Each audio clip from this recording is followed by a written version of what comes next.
Alam nyo mga boss, nung mga panahon na si Pastor Apollo Kibuloy, pinag-uusapan natin tong extraordinary rendition.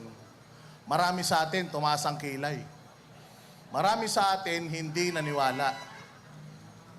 Si Pastor Apollo Kibuloy nagtago. Marami sa atin nagsabi, ba't kasi nagtatago? Di naman totoo yung extraordinary rendition na yan. Eto na. Nangyari na. Kay Pangulong Duterte. Totoo yung extraordinary rendition o hindi? Totoo lahat ng sinasabi ni Pastor Apollo Kibuloy noon o hindi? Kaya sa susunod, makikinig tayo doon sa mga totoong nagmamahal sa bayang Pilipinas. Nakita nyo ang ginawa ng kapulisan 16 na araw sa Kingdom of Jesus Christ? Practice na yun. Practice na yun. Na-foresee na ni Vice President Sara Duterte yung pagpapa-impeach sa kanya.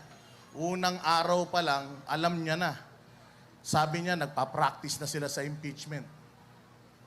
Eto, nangyari sa ating mahal na Pangulo. May mga nagsabi, sana hindi na lang siya umuwi. Natatandaan nyo, merong isang congresswoman na itinago niya yung kanyang asawa dahil may kaso. Sana ganun na lang din ang ginawa natin. Pero alam nyo si Pangulong Duterte hanggang sa huling hininga niya, gusto niyang ipakita sa inyong lahat na handa siyang maglingkod. Kahit marami ang nag-a-advise sa kanya, huwag ka munang umuwi. Nasa Hong Kong pa lang kami, alam na namin, ang dami ng pulis, nagsisinungaling na sila. Nagsinungaling ang PNP, nagsinungaling ang Malacanang, nagsinungaling ang Solgen, sabi nila wala. Pagdating dito, ang ginawa ni PRD, hindi, ang ginawa niya, inagahan niya pa. Sabi, huwag ka munang umuwi, huhulihin ka.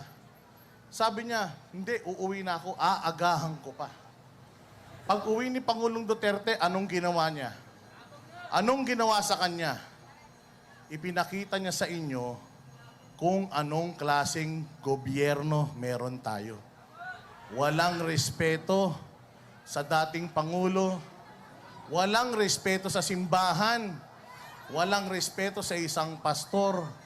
Kung walang respeto sa mga malalaking tao, walang respeto sa Vice President, ine-expect nyo ba na ire-respeto din kayo?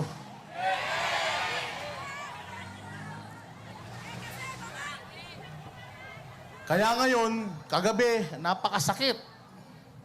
Bawal kasi magmura dito eh.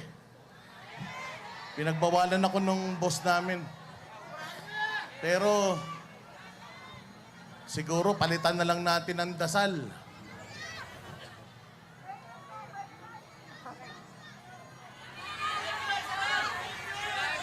Isa lang. Lahat tayo mga kababayan magbuklod-buklod.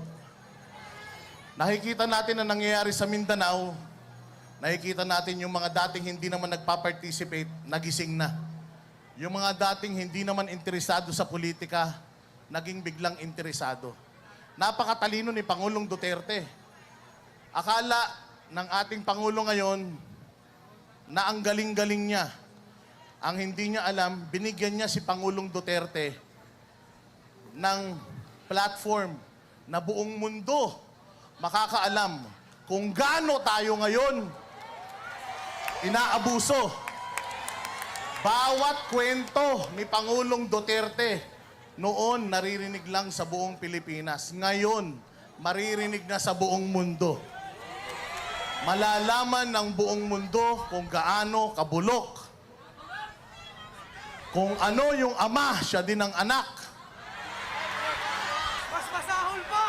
Malalaman ng mundo na lahat ng alyado ng Pangulo, lahat ng alyado ng Pangulo tinatrabaho nila.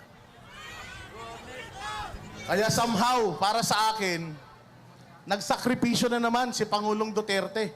kahit hindi na siya presidente ng Pilipinas, isinakripisyo na naman niya yung kanyang sarili para magsama-sama tayong lahat. Lahat tayo, may kanya-kanyang mga social media. Gusto nilang kontrolin yan, gusto nilang patahimikin tayo. Gusto nga nila, lagyan ng prangkisa yan para makontrol nila. Pero hanggat wala pa, gamitin na natin lahat ng yan.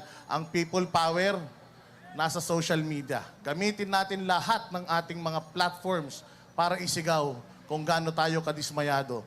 At isigaw natin araw-araw, wag tayong huminto hanggat hindi natin nababawi si Pangulong Duterte. Let us bring PRRD home. Let us bring PRRD home. Napakadelikado din ang ginawa ng ating Vice Presidente. Alam natin na isinasama siya dyan. Pero di nila alintana para sa ating lahat. Kaya dapat tayong lahat magsakripisyo din. Maraming salamat sa inyong